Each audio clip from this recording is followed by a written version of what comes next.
Jadi pas aku jalan, dia dari tembok itu keluar, terus dia lari-lari-lari, tembus lagi.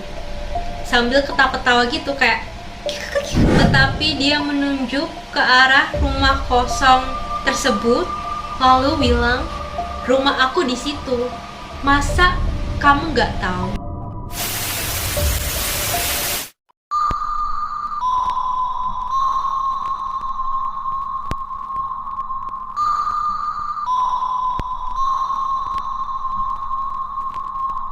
Pada saat aku berangkat itu, aku agak iseng sih. Aku sangat penasaran dengan mereka dan aku sempat ingin membuktikan bahwa mereka itu benar-benar ada. Dan ketika malam ini, kurang lebih itu pukul 8 malam, aku sedang berjalan sendiri menuju ke arah gang. Dan dalam hati aku bilang kayak, jangan dicontoh ya. Kalau kalian benar-benar ada di rumah itu, aku mau lihat sekali lagi ya. Dan ketika aku melalui rumah itu, rumahnya kan ada di sebelah kanan jalan. Di bagian ruang tamunya itu tergantung sebuah figura, entah itu lukisan, entah itu foto. Yang jelas aku melihat ada gambar bayangan seorang perempuan yang memiliki rambut sebahu. Jadi dia setengah badan gitu posisi figuranya atau gambarnya. Lalu tiba-tiba perempuan ini keluar dari gambar tersebut dan aku melihat full badannya dong. Jadi awalnya itu setengah badan, terus waktu aku lihat lama-lama keluar, langsung aku lihat posisi full badannya. Dia lagi melihat ke arah aku dan memandang aku tanpa berkedip. Waktu itu aku kaget karena untuk sosok yang ini aku nggak pernah lihat sama sekali. Usianya sekitar 18-20 awal.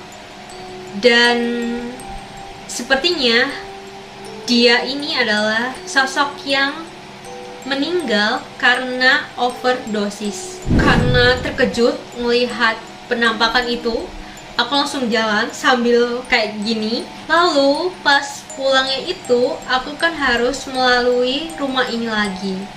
Dan aku langsung bilang kayak, oke, kalian ada di situ, aku nggak mau lihat. Dan aku cepet-cepet pulang tanpa memandang ke arah rumah itu lagi. Dan Mami kan nggak tahu ya kalau yang overdosis ini perempuan. Dia hanya tahu ada anak muda yang meninggal karena overdosis di rumah itu. Yang aku rasakan adalah kayaknya nggak cuma satu, tapi ada dua. Dan dua-duanya itu perempuan, kayaknya ya yang aku rasakan ya. Tapi yang satu lagi itu kayaknya cuman kritis, jadi bisa atau dapat diselamatkan. Dan aku harap aku benar, karena aku menyayangkan kalau ada generasi-generasi muda yang harus terjerat dan terpaksa harus mengakhiri hidup mereka karena memakai barang itu. Hal yang semestinya bisa dihindari. Oke, cerita mengenai rumah itu. Pada saat itu aku pikir sudah usai. Aku di hari-hari setelahnya nggak pernah lihat apa-apa lagi. Tapi suatu ketika pada saat aku sedang menerima kayaknya datang ke rumah, aku kan sedang menuju ke arah pintu depan. Aku melihat ada dua anak kecil, cewek dan cowok, lagi lari-lari di ruang tamu nenekku. Jadi pas aku jalan, dia dari tembok itu keluar, terus dia lari-lari, tembus lagi. Sambil ketawa-ketawa gitu kayak gitu, terus lari-lari. Oke nih, aku lihat dan aku pura-pura mengabaikan aja gitu. Dan karena hal ini terjadi berulang kali, akhirnya aku memutuskan untuk menegur mereka karena aku merasa ya agak terganggu, gimana enggak, lagi asik-asik jalan tiba-tiba mereka lari-larian kayak seenaknya aja kan. Akhirnya aku tegur, aku bilang kalian jangan lari-larian di sini. Dan anak kecil ini, si kakaknya, anak cewek ini melihat ke arah aku sambil berkata, suka-suka aku dong. Terus dia lari lagi.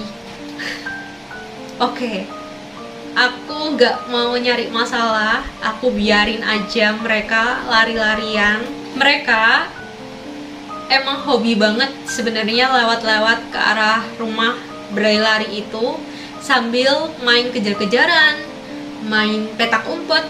Aku pernah ya kayak nggak sengaja mendapati mereka main petak umpet sampai masuk ke dalam rumah nenekku, dan aku kayak biarin gak usah diladenin. Terus pada saat mereka bermain petak umpet ini, mereka itu agak jahil ya.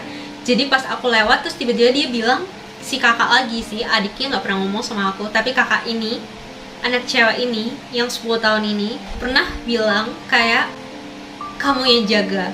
Terus aku kayak enak aja. Nah, berapa tahun kemudian kembali ke cerita dimana mengenai kejadian yang menimpa Bu Lala. Suatu hari ini ketika aku pulang sekolah, aku melihat Tante Lala atau Bu Lala ini sedang menangis histeris, lalu dikerumunin sama warga sekitar. Seperti yang aku ceritakan kepada kalian, meskipun pada saat itu kondisinya rame, tapi aku nggak berhenti, aku tetap terus berjalan hingga sampai di rumah.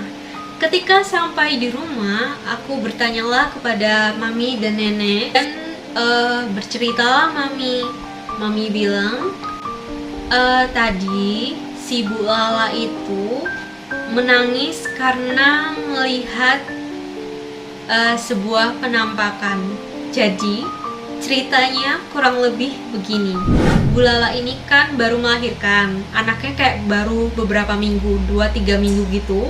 Pada saat siang hari, terus dia tuh lagi gendong anaknya. Lalu tiba-tiba dengarlah bunyi ketukan dari arah pintu depan. Bu Lala ini kan meletakkan anaknya di sofa.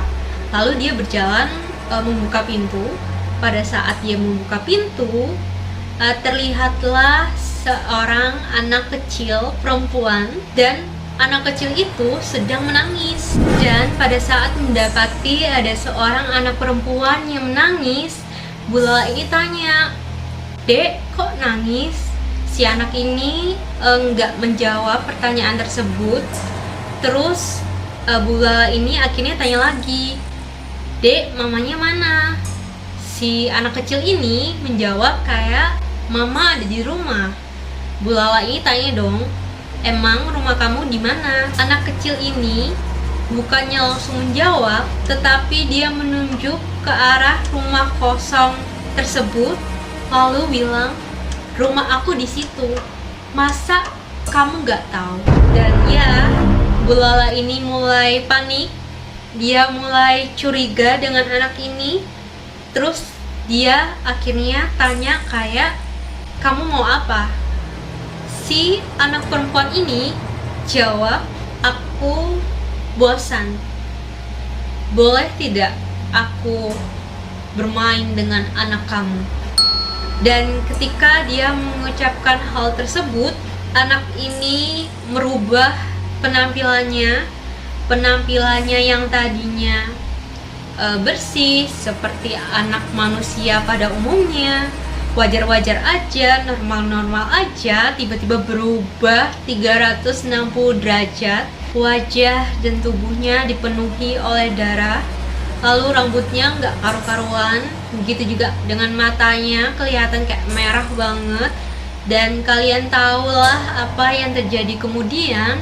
Si Bu Lala ini teriak dengan histeris, dia menangis, dan karena itulah semua warga langsung berkumpul berusaha mencari tahu apa yang sedang terjadi. ketika mami selesai bercerita kepada aku, ada percakapan di mana mami bilang bahwa Bu Lala ini ngomong ke orang-orang kayak anak saya mau diambil sama makhluk halus. Makhluk ini makhluk yang tinggal di rumah kosong itu. Saya nggak mau anak saya diambil. Saya takut. Pokoknya kurang lebih kayak gitu. Dan pada saat mami bercerita ini, si anak perempuan, sosok anak perempuan yang dimaksud datang dong, lari-lari, datang.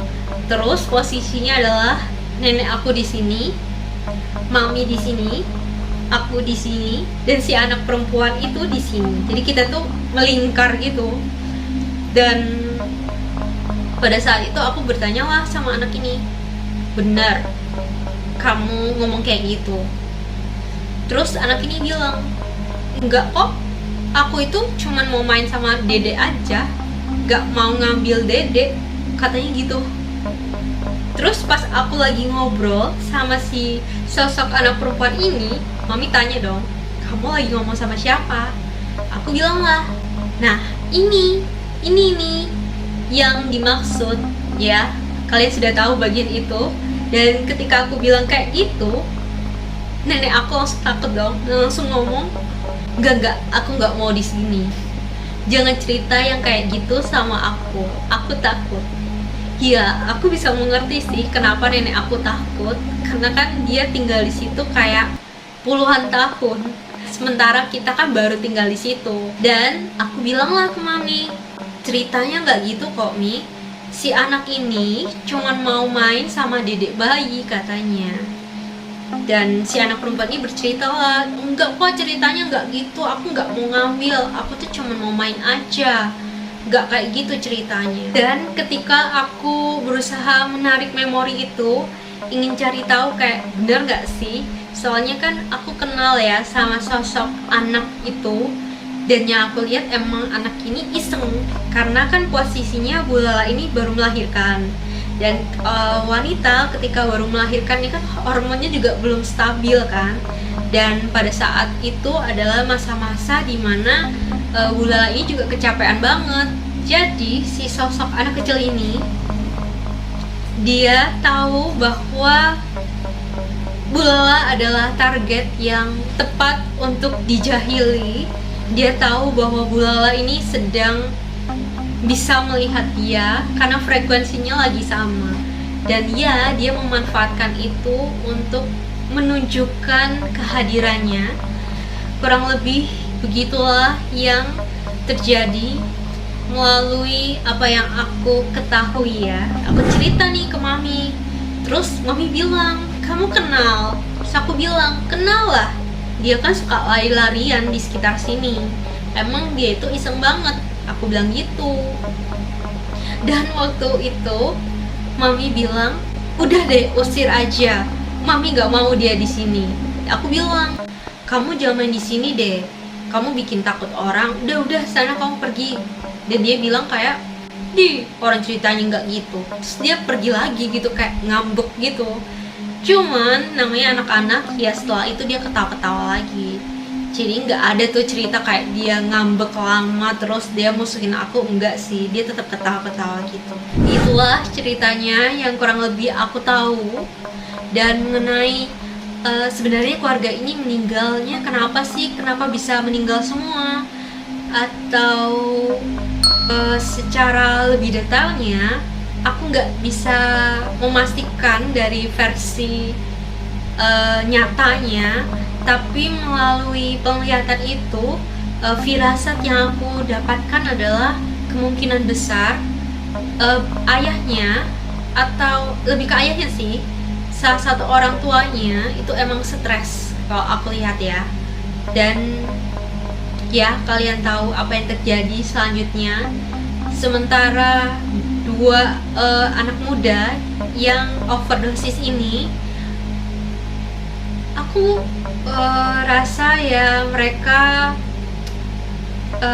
terjerumus kepada lingkungan yang salah, sehingga menyebabkan hal itu terjadi. Setelah itu kalian tahu bagaimana ceritanya.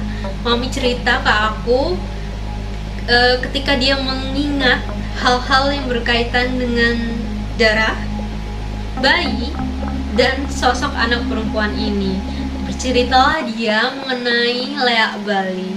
Nah, kalian yang belum nonton, sekali lagi aku mau mengingatkan kalian untuk nonton ya, supaya kalian bisa tahu versi Lea yang pernah aku temui dan pernah menggemparkan, ya bisa dibilang menggemparkan daerah atau lingkungan rumah lama kami yang ada di Bali.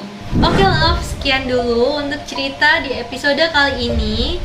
Jangan lupa untuk nonton episode spesial Ramadan, karena aku akan membahas mengenai sesuatu yang berkaitan dengan Islam. Buat kalian yang tertarik menonton, jangan sampai kalian ketinggalan ceritanya ya. Kalau kalian suka dengan cerita kali ini, jangan lupa untuk klik like agar mengembangkan channel ini, agar semakin banyak yang nonton, semakin banyak yang tahu, menyenangkan kalian yang suka banget sama cerita horor seperti ini. Oke, aku mohon maaf kalau ada salah-salah kata.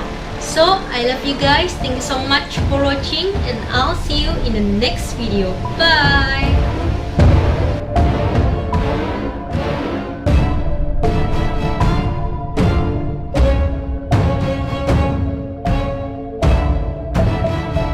Dan dia melihat, dan pada saat itu aku sadar kalau anak kecil ini anak perempuan.